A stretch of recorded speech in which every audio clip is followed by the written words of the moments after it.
섬김에 대한 말씀입니다.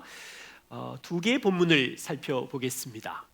마가복음 10장 42절부터 45절 말씀이고요. 그리고 히브리서 6장 10절 말씀입니다.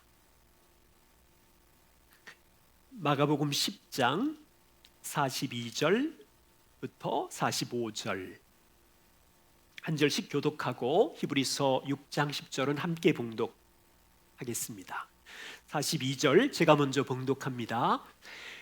예수께서 불러다가 이르시되 이방인의 집권자들이 그들을 임의로 주관하고 그 고관들이 그들에게 권세를 부리는 줄을 너희가 알거니와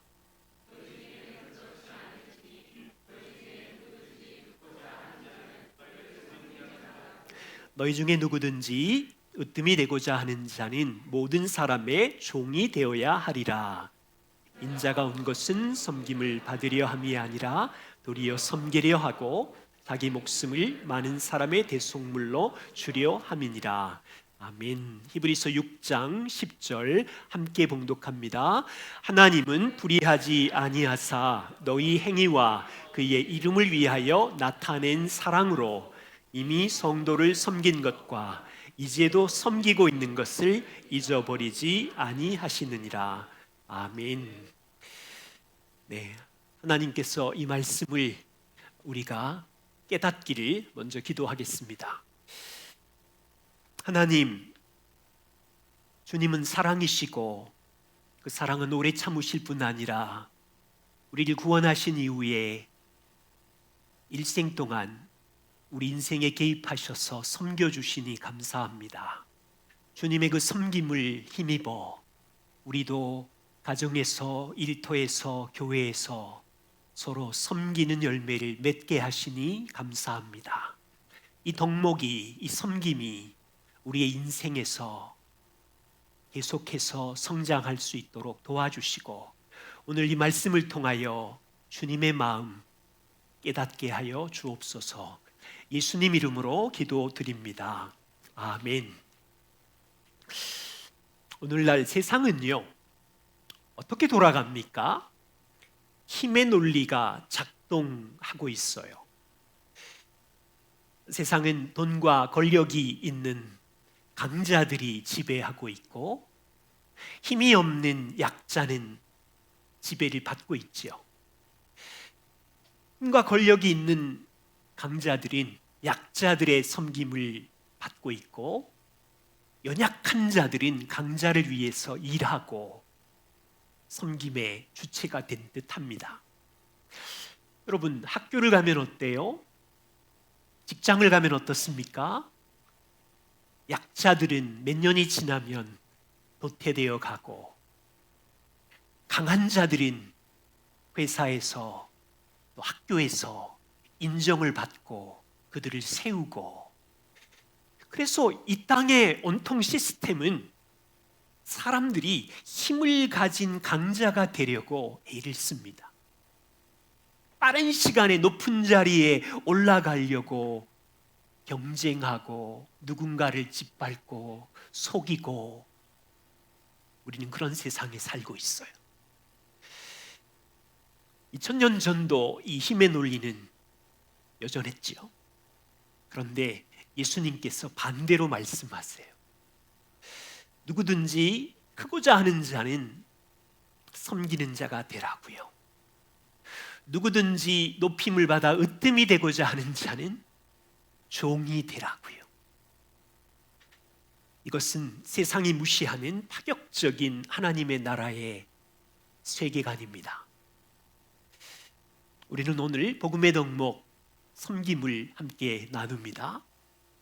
어떻게 복음이 우리에게 전해졌고 이 복음이 우리 안에 깊이 묵상이 되고 기억하게 되면 주님이 우리를 섬기셨기에 우리도 주님을 닮아 섬김의 근육이, 성품이 자란다는, 이것은 평생 우리의 기도이고 우리의 열매여야 합니다. 몇 가지를 살펴보면 첫 번째는요, 예수님께서 먼저 우리를 섬기셨어요. 그리고 놀라운 건 우리를 섬김으로 초대하셨어요. 놀랍지 않아요? 모두 다 섬기는 걸 싫어하죠. 그런데 영원자 창조자께서 우리를 섬기셨고 거기로 우리를 초대하셨어요. 우리 본성은 섬김을 싫어하는데, 두 번째는 복음적 섬김이 아닌 몇 가지를 살펴보고 우리는 조심해야 되겠다 함께 나누고요. 우리가 일생 동안 섬김의 덕목이 자랄 때 몇 가지 실제적인 적용, 원리를, 섬김의 원리를 한 3가지 정도 찾아보려고 합니다. 자, 예수님이 먼저 섬김으로 초대한 2장면을 소개합니다. 마가복음 10장 그리고 요한복음 13장인데요. 마가복음 10장은 예수님 공생의 마지막입니다. 몇 달이 남았을까요? 한 3개월, 6개월? 예수님은 이제 예루살렘에 올라가셔서 십자가에 죽으려고 하십니다.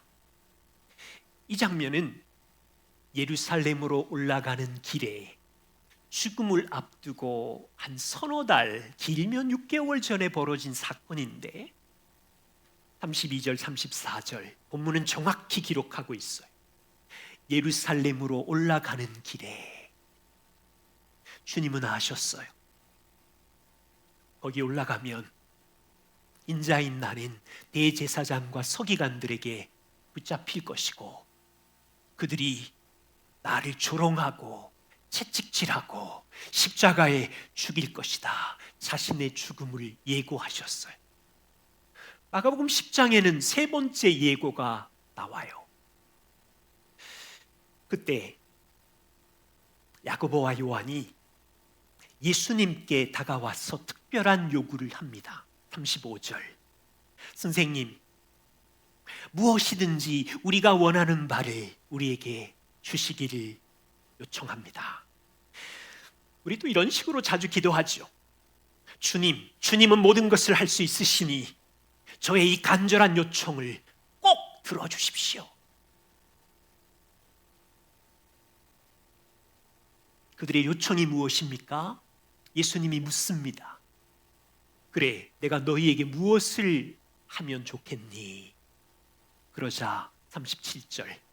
주님이 영광을 받으실 때, 예루살렘에 올라가서 왕의 보좌에 영광 중에 앉으실 때, 야고보인 나는 주님의 우편에, 요한인 이 친구는 주님의 좌편에 앉게 해주십시오.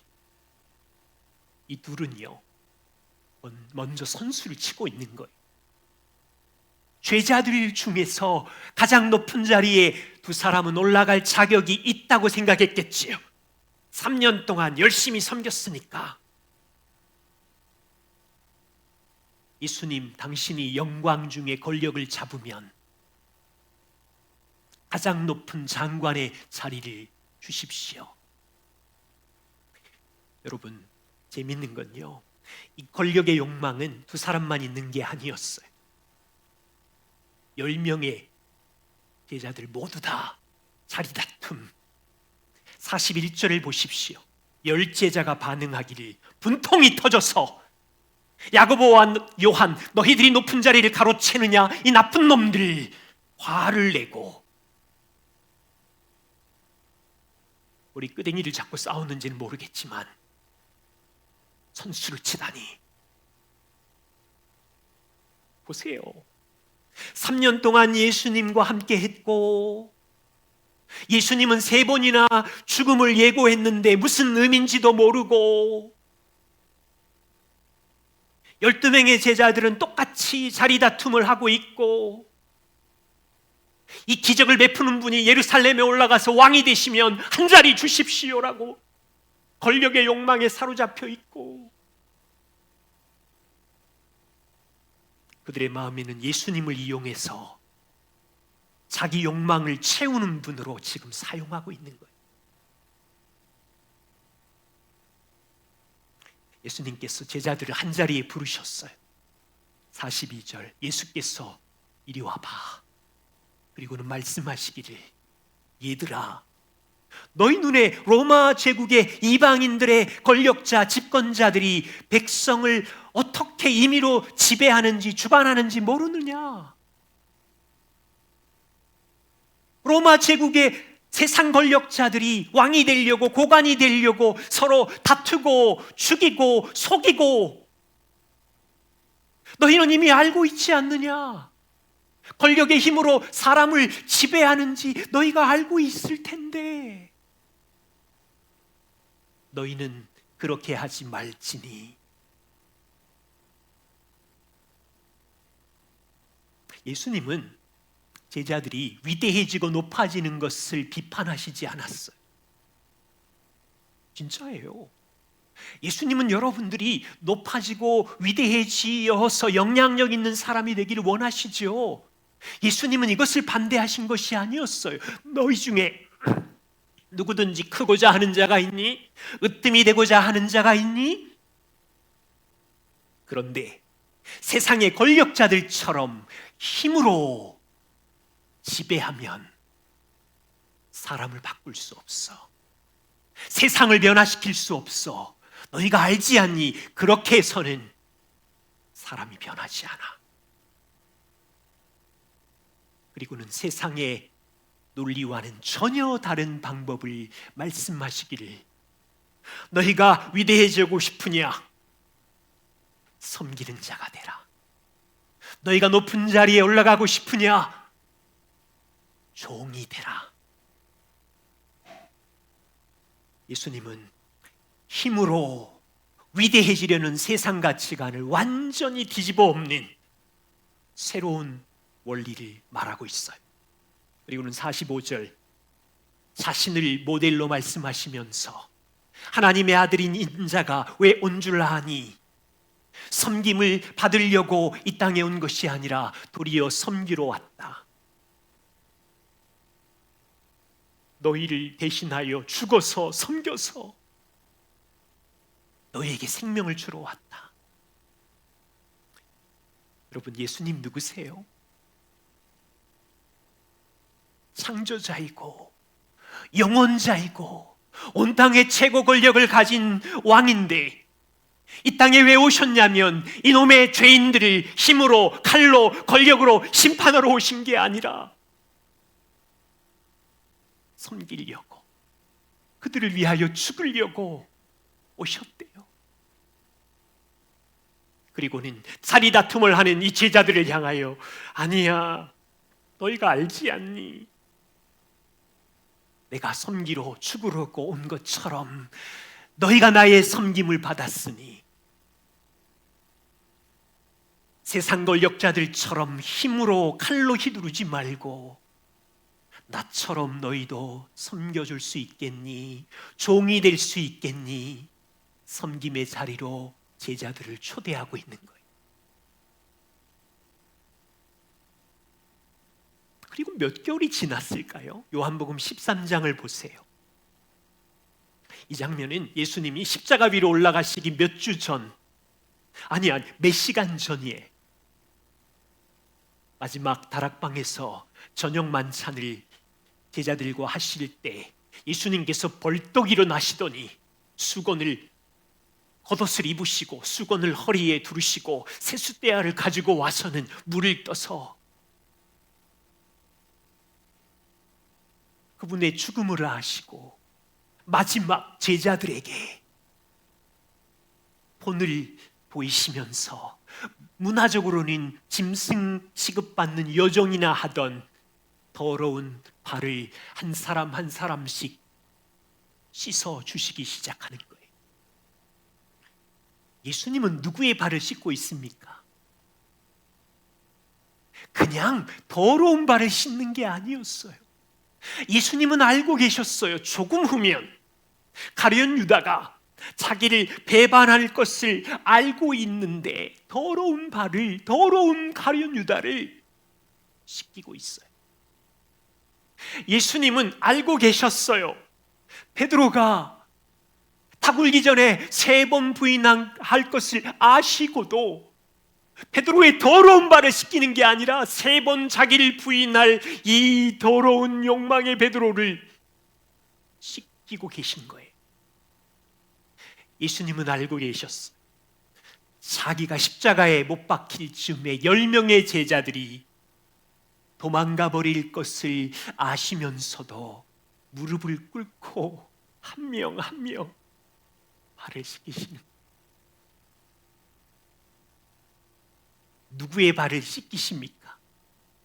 누가 발을 씻기십니까? 하나님의 아들, 창조자, 통치자가 누구의 발을 씻기십니까? 조금 후에 배신할 가룟 유다를, 조금 후에 3번 부인할 베드로를, 조금 후에 도망갈 제자들, 전혀 자격이 없는 자들의 발을 씻기실 뿐 아니라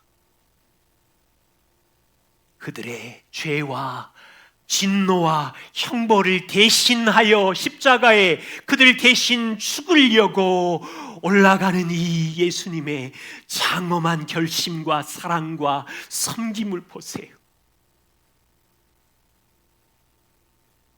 12제자들이 이날의 발 씻음과 십자가의 죽으심을 얼마나 충격을 받았을까요? 평생 잊지 못했을 거예요. 그리고 그 밤에 발을 씻긴 후에 이렇게 말씀하셨어요. 내가 주와 선생이 되어 너희 발을 씻었으니 너희도 서로 발을 씻는 것이 옳으니 내가 너희에게 이와 같이 섬김으로 행한 것처럼 너희도 그렇게 행하게 하려고 본을 보였노라. 너희가 이것을 알고 행하면 복되도다. 너희가 이것을 알고 행하면 종이 되어 서로 발을 씻겨주고 서로 받아주고 용납해주고 겸손하게 섬겨주면 복되도다. 위대해지는 원리를 돌아가시기 직전에 알려주고 계세요. 여러분, 섬김이 얼마나 복된 말씀인지 이 본문에서 우리는 배웁니다. 창조자이시고 구원자이신 예수님이 우리 대신 죽으시기까지 우리를 섬겨주셨기에, 여러분 무슨 섬김을 받았어요? 왜 자꾸만 사람들끼리 도토리 키재기만 하고 있어요? 네가 나한테 어떻게 했니? 주님이 우리를 섬긴 거하고 비교해 보세요. 섬길 수 있는 힘은 네가 나한테 한 거 가지고 give and take 하면 답이 안 나온다니까요. 창조자여 영원자이신 주님이 더러운 발, 더러운 저주받을 영혼 우리를 위하여 어떻게 섬겼는지를 알아야 섬김의 힘이 거기서 나와요.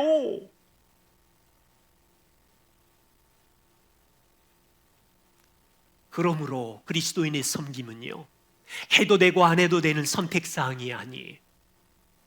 그 섬김은 성숙한 사람만 나타내는 열매가 아니라 약하고 부족한 사람도 하나님의 섬김을 받았기에 섬겨야 돼요.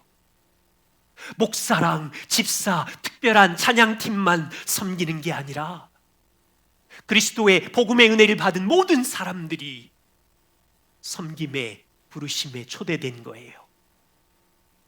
그러므로 저와 우리는 일생 동안 그리스도의 섬김의 깊이를 기억하고 배워가고 있는 중이고, 그 은혜를 힘입어 내가 만나는 이웃에게 섬김의 삶을 살아가고 있는 거예요. 다시 말하면 여러분들은 소비자가 되는 것이 아니라, 예배만 엔조이하고 왔다 갔다 하는 사람이 아니라 서로를 섬기는 사람이라고. 섬깁시다. 이것이 얼마나 복되냐면 이것을 알고 행하면 복이니라. 이것이 위대해지는 비결이라.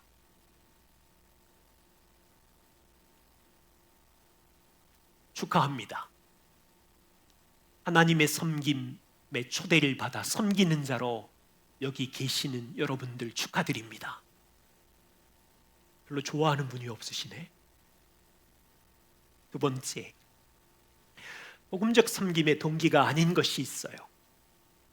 첫 번째는요, 동정심으로 섬길 수 있지만 조심해야 합니다. 고통스러운 사람을 보면 마음이 아프지요. 홍수, 지진, 어린 아이 때 수술 받고 또 일찍 천국에 가신 분들, 이럴 때는 막 우리 마음에 아픔과 동정심이 있지요.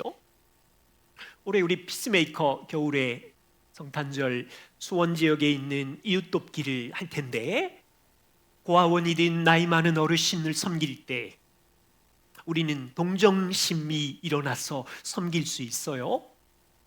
동정심 자체는 좋은 것입니다. 섬김의 좋은 출발점이 됩니다. 그런데 동정심만으로 섬기면 오래 가지 못해요. 금방 시들시들해져요. 예를 들면 아프리카 이렇게 굶어가는 아이들이 보면 캠페인들이 있잖아요. 아프리카 친구들은 하루에 1,000원씩 기부하면 3끼 밥이 해결이 되고요, 3만 원 기부하면 한 달 식사비가 되고요, 거기다가 2, 3만 원 더하면 학용품과 공부까지 할 수 있어요. 한 5만 원씩 한 아이를. 동정심이 일어나서 우리는 불쌍한 마음으로 기부할 수 있지요. 그런데 복음적 동정심하고 연결되지 않으면 오래가기가 힘들어요.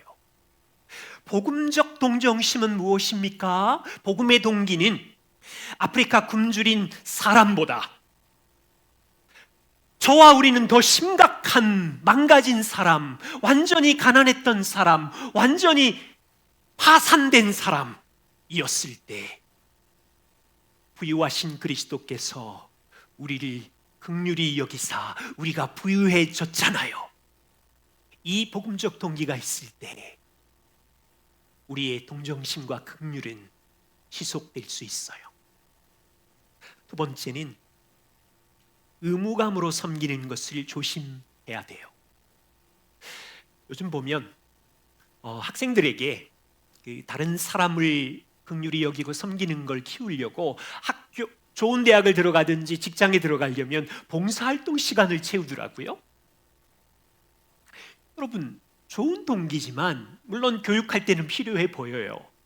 그런데 내가 원하는 대학에 들어가려고, 내가 원하는 직장을 위해서 봉사의 시간을 채우는 건 조금 의무감이 있는 섬김이죠. 교육적으로는 필요하지만,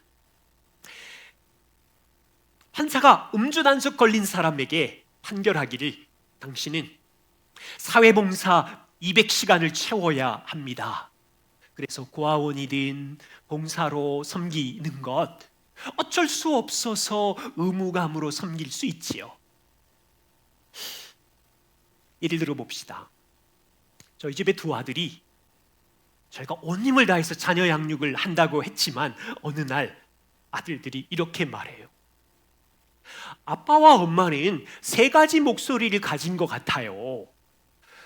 성도들을 만날 때는 안녕하세요, 어서 오세요, 잘 지내시지요, 이렇게 말하는 목소리가 밝고 행복한 목소리가 있고요. 가끔씩 집에서 엄마 아빠랑 대화할 때 그 목소리는 미란 씨, 잘 잤어, 좋아해, 행복해, 이것도 괜찮은데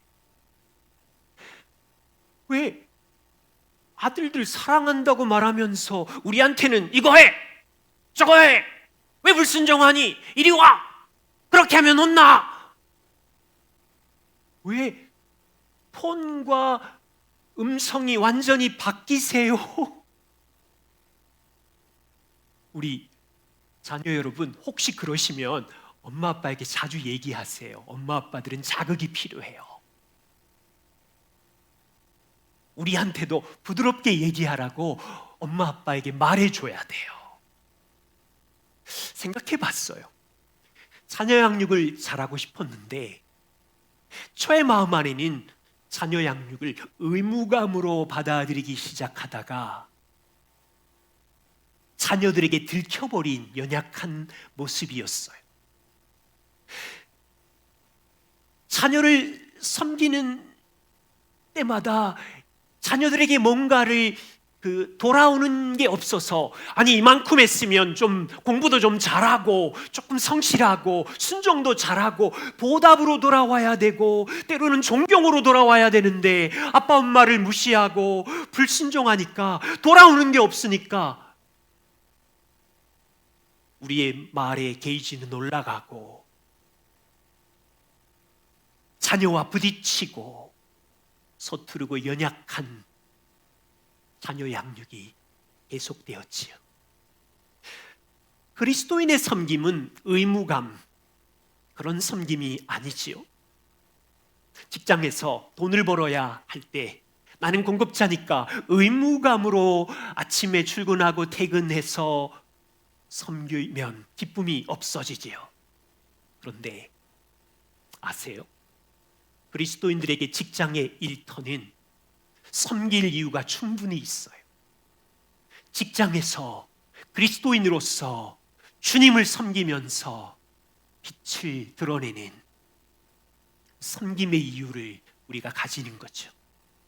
가정에서 자녀를 섬길 때 의무감으로 억지로 섬기는 것이 아니라 뭔가 돌아오는 것 때문에 섬기는 것이 아니라 섬길 이유가 충분히 있는데 자녀 양육에 고된 그 시간에도 하늘의 아버지는 서투른 형편없는 부모인 우리를 섬기고 오래 참고 기다리고 계시기 때문에 우리를 양육하시는 아버지의 섬김을 경험하면서 청지기로 우리 자녀들을 섬기는 거죠.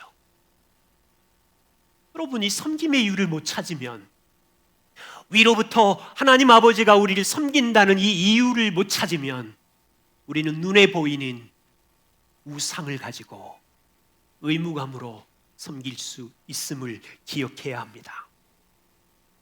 세 번째는요, 자기 의와 자랑으로 섬기는 것을 조심하는 겁니다. 어떤 사람들은 내가 이 정도 섬겼으니 사람들이 박수 쳐줘야 되고 인정해줘야 되고 알아주기를 원하지요. 내가 행한 선한 일을 가지고 다른 사람보다 도덕적으로 신앙적으로 우월함을 경험해야 되는데, 여러분, 자기 의와 자랑으로 섬기게 되는 사람을 보면 때로는 요란해 보여요. 내가 교회 봉사 몇 년 한 줄 알아? 교회는 은근히 이 섬김을 막 드러내죠. 30년 봉사, 40년 봉사, 금메달, 물론 감사한 일이지만 내가 고아를 몇 명 후원한 줄 알아? 내가 개척교회를 몇 개 지었는 줄 알아? 자기 섬김의 행위를 의로 자랑하며 인정을 구하는 섬김을 조심해야 돼요. 왜냐하면 자기의 섬김으로 하나님이 영광을 받으셔야 되는 것을 자기가 지금 가로채고 있는 거예요.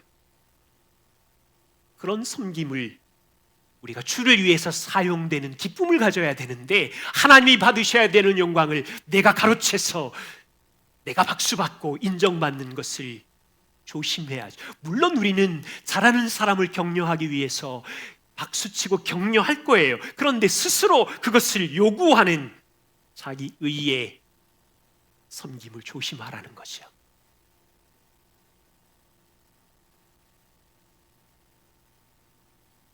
섬김의 원리 몇 가지를 살펴봅니다. 저와 우리는 평생 섬길 텐데, 첫 번째 기억하실 것은 우리가 섬기는 그 은사는 주님이 주신 은혜이고 이것으로 우리는 겸손하게 이웃을 섬깁니다. 바울은 말해요. 로마 교회 성도들에게 로마서 12장 5절부터 6절, 이와 같이 우리 많은 사람이 그리스도 안에서 한 몸이 되었고 서로 지체가 되었느니라.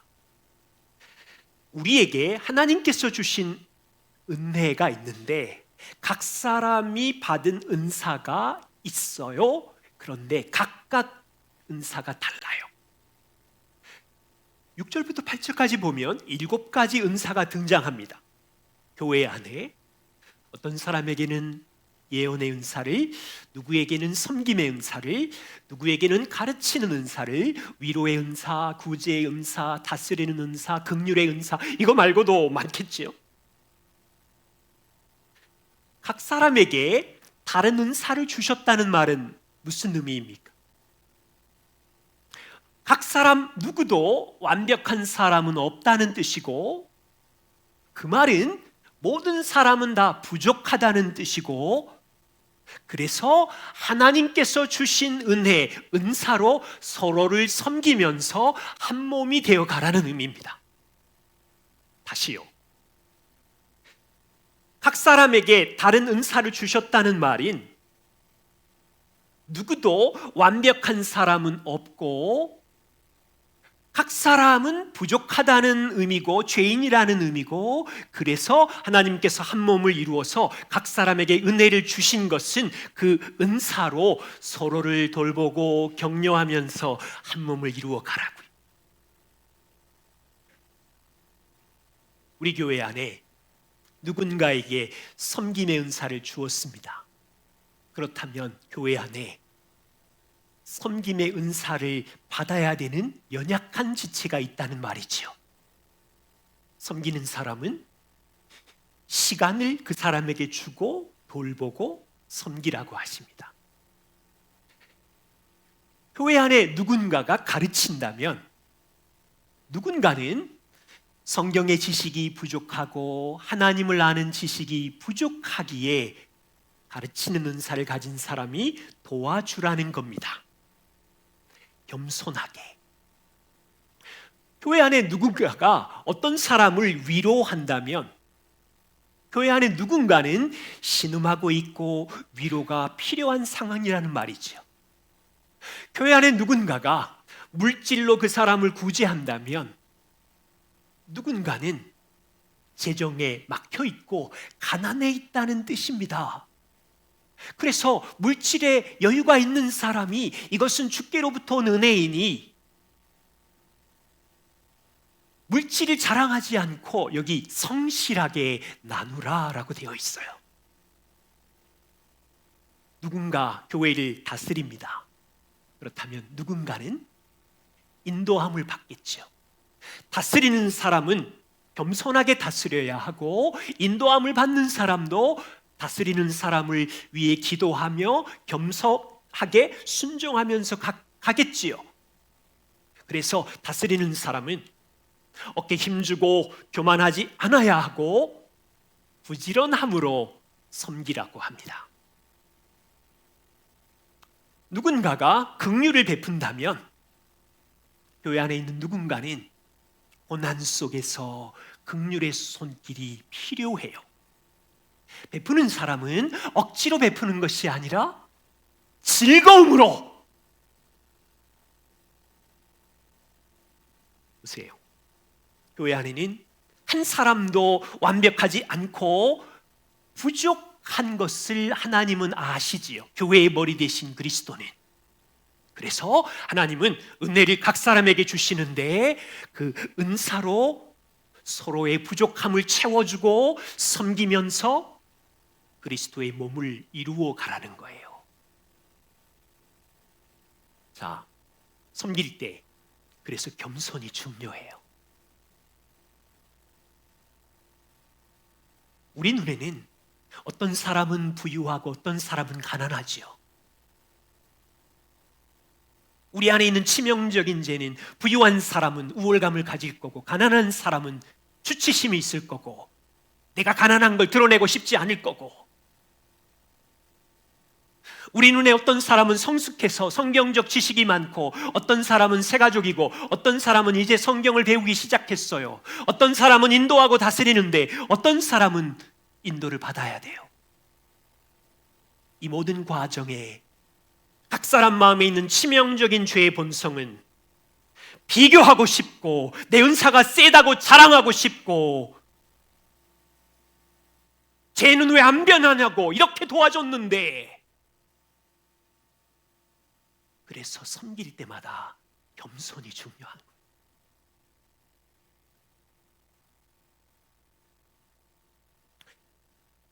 각 각 사람이 어떤 은사를 가졌든지 기억해야 되는 것은 모든 사람은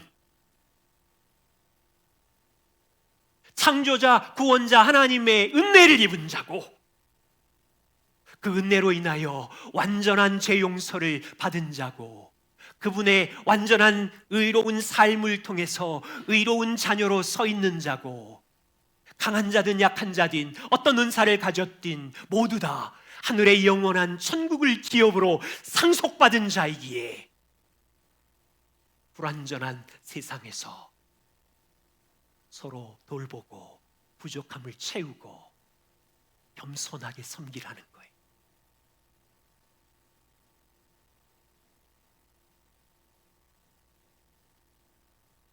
무슨 은사를 받았든지 우리는 다르지만 더 중요한 것은 복음의 은혜를 함께 받은 자이고 우리는 그리스도의 몸 안에 한 몸이고 연결된 가족이고 그러기에 너희 안에 치명적 죄성 때문에 은사가 세다고 자랑하거나 교만하지 말고 누가 약하다고 조롱하거나 비교하지 말고 겸손하게 이게 아니지 않니? 하나님이 주신 은혜일 뿐이지 않니? 돌보고 사랑하고. 두 번째 기억할 것은 하나님께서 믿음의 분량을 다르게 주셨어요. 각 사람에게 어떤 사람에게는 믿음의 분량을 많이 주셔서 성숙하고 강한 사람이 있고요. 어떤 사람은 믿음의 분량을 작게 주셔서 미약한 사람이 있어요. 로마서 12장 3절에 마땅히 생각할 그 이상의 생각을 품지 말고 오직 하나님께서 각 사람에게 나누어 주신 믿음의 분량대로 이 또한 하나님이 나누어 주신 거예요. 믿음의 분량이 달라요. 받은 분량대로 각 사람은 지혜롭게 생각해서 섬겨야 돼. 지혜롭게 생각해서. 15장 1절에는 이런 표현이 있어요. 믿음이 강한 우리는, 이 사람은 믿음의 분량을 많이 받았나 봐요. 믿음이 강한 우리는 믿음이 약한 자의 약점이 보일 텐데 그들을 담당해주고 섬겨주면서 자기를 기쁘게 하지 말지니. 여러분, 이건 인간적으로도 MBTI 많이 하시지요. 다르잖아요. 누구는 내향적이고 누구는 외향적이에요. 저는 내향적이에요. 목양을 하다 보니까 질문도 하고 이러지만 저는 극내향이에요. 모르셨죠? 누구는 길이라는 직관과 느낌이 시속이 200km 빠르고요. 저는 사실과 이성 이게 중요하고요. 성격이 달라요. 왜 그럴까요? AI 기계처럼 만든 게 아니에요. 사람은 공장에 찍어낸 물건과 기계가 아니라 하나님의 형상대로 닮았기 때문에 달라요. 저와 아내는 결혼 30년이 넘었는데도 이 다름 때문에 부딪히기도 하지만 이 다름이 얼마나 유익한지 몰라요. 저는 아내의 빠름이 필요하고 아내의 직관이 필요하고 아내는 저의 사실과 신중함이 필요하지요. 보세요. 교회 안에 각 사람의 믿음의 분량이 서로 달라요. 경험적으로도 이해되시죠? 어떤 사람은 복음 안에서 주신 은혜를 견고하게 붙잡고 적용해서 성숙한 변화를 가진 사람이 있어요. 어떤 사람은 인생의 여러 가지 얽히고 설킨 문제 때문에 복음을 들어도 느릿하게 느슨하게 붙들고 있는 믿음이 약한 사람이 있어요. 교회를 보세요. 어떤 사람은 복음을 이해한 지 10년이 됐는데 어떤 이는 이제 막 들어와서 맞나? 복음이 그러한가? 고민하는 때가 있잖아요. 또 어떤 사람은 가르침에 강하지만 그 사람 안으로 들어가 보면 참을성이 없고 분노가 빠르고 강점과 약점이 같이 있죠. 어떤 사람은 구제에는 탁월하지만 격려는 잘 못하지요. 강점과 약점이 다르게 있다니까요. 데살로니가 교회를 보십시오. 여러 번 인용한 말씀인데, 형제 여러분, 교회 안에 게으른 자들이 있어요. 마음이 약한 자들이 있어요. 힘이 없는 자들이 있어요. 모든 사람에게 오래 참아야 되는데 무슨 의미입니까? 교회 안에는 복음을 듣고 있는 여러 종류의 사람이 있는데, 어떤 사람은 믿음이 강하고 복음을 이해한 성숙한 사람이 있는데, 이 사람이 게으른 자를 도와주고 마음이 약하고 힘이 없는 자를 붙들어주고, 교회 안에는 성실하고 책임감이 강한 가족도 있지만 하루 살기도 힘든 게으른 사람이 있고, 힘이 빠져 있는 사람이 있고,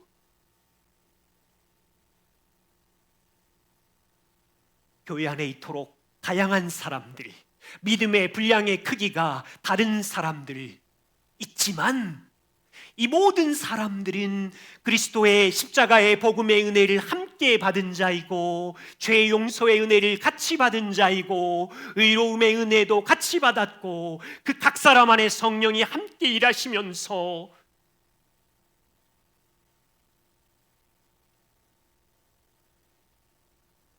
에베소서 2장 8절과 9절에는 너희는 그 은혜로 인하여 믿음으로 말미암아 십자가의 은혜, 예수 그리스도의 은혜로 인하여 구원을 동일하게 받았으니 그 구원은 너희가 한 일이 아무것도 없지 않니? 하나님의 선물이라. 너희가 구원을 위하여 한 일이 뭐가 있냐? 왕이신 하나님이 십자가에 죽어주신 일, 죄인인 우리의 의를 대신하려고 33년 죄 없이 사신 일, 우리가 일도 한 일이 없는데 그 은혜를 공짜로 선물로 받은 것이 아니니, 그러니 제발 자랑하지 말고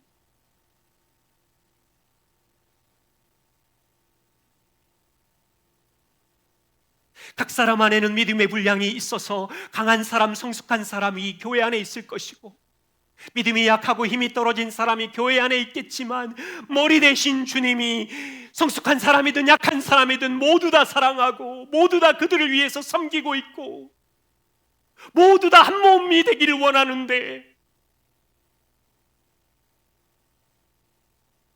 그래서 형제들아, 믿음이 약한 자를 붙들어 줄 수 있겠니? 게으른 사람을 협력해서 은혜와 친절로 도와줄 수 있겠니? 너희 힘든 거 알아. 오래 참아줄 수 있겠니? 우리는 생각해야 돼. 이 교회가 존재하는 동안, 예수님이 오실 때까지 교회 안에는 믿음이 성숙하고 강한 사람이 있고, 이제 막 시작하는 약한 믿음의 사람이 함께 있지만, 이 교회의 하나님 아버지는 모두를 사랑하시고, 교회의 머리 되신 그리스도는 이 다양성 속에서 각 사람에게 은혜를 주셔서 서로 섬기게 하시고, 성령은 이 하나됨을 지키기 위하여 서로를 돌보고 섬기고 일하고 계신다. 세 번째는요, 섬김의 청중은 하나님이세요. 그리고 상을 주시는 분도 하나님이세요. 섬김은 일상에서 일어납니다. 가정, 직장, 교회, 작은 일의 반복이 섬김입니다. 가정에서는 밥하고 빨래하고 설거지하고 방 청소하고 음식 쓰레기 버리고, 여러분 생각해봐요. 집에서 아무도 음식 쓰레기 안 버리고 설거지 안 하고 그대로 살면 집이 어떻게 될까요? 3, 4일 안에, 일주일 안에 완전히 쓰레기통 집이 될걸요?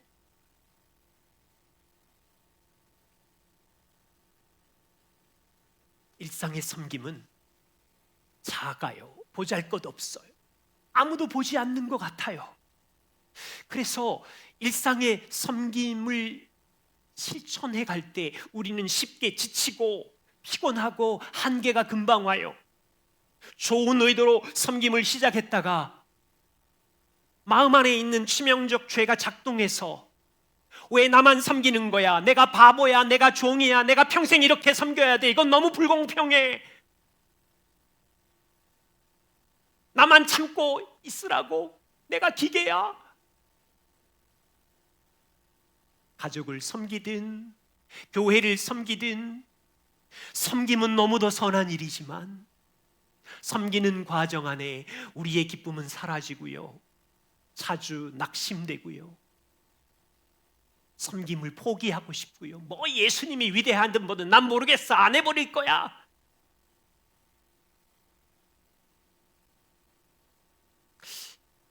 여러분, 낙심하지 않으려면 한 가지를 기억하는 거예요.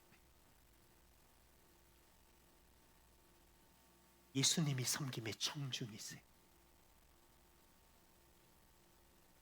그리스도께서 부릅뜬 눈을 뜨시고 숨어서 하는 섬김이든 은밀한 섬김이든 정확하게 보고 계세요.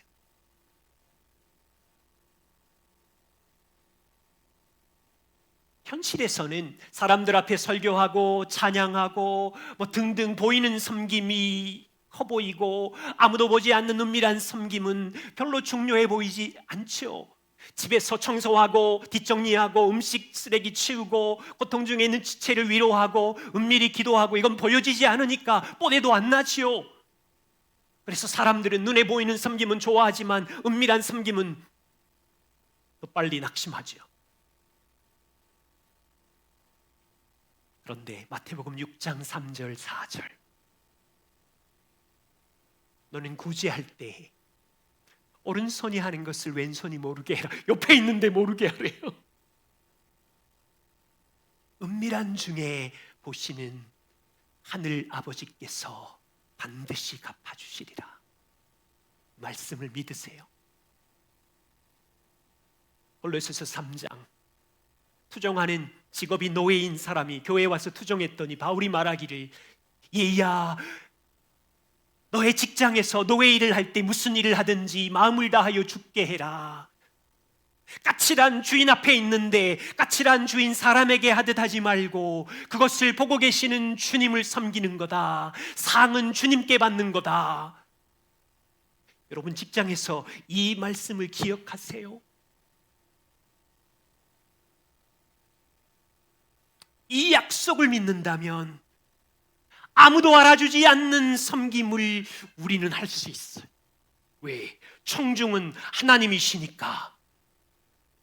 은밀하게 섬기는 모든 것을 그분은 정확하게 알고 갚아주시고 상을 주시니까.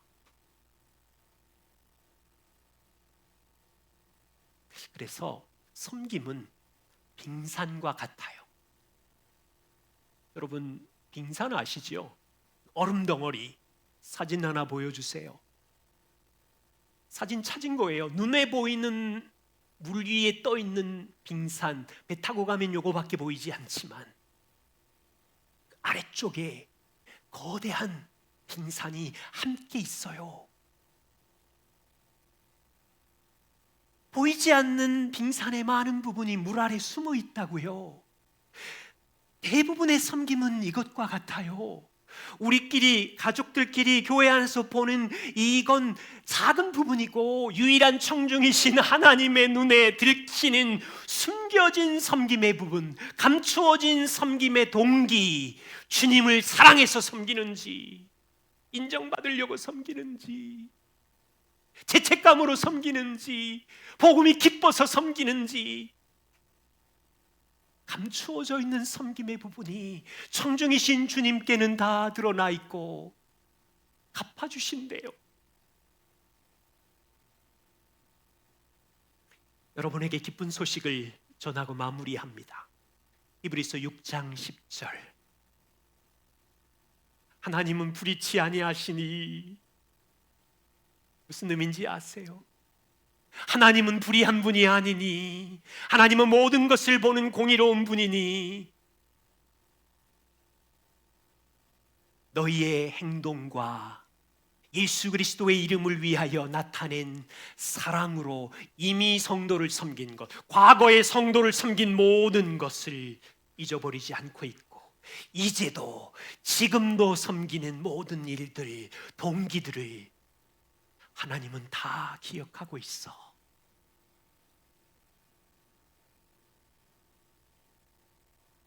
같이 이런 약속을 합시다. 이 땅을 사는 동안 세상이 속삭이는 위대해지는 원리를 작동하는 세상에 살아요. 서로 누가 크냐를 위한 싸움을 하고 있는 이 세상에 살 때 지혜가 필요해요.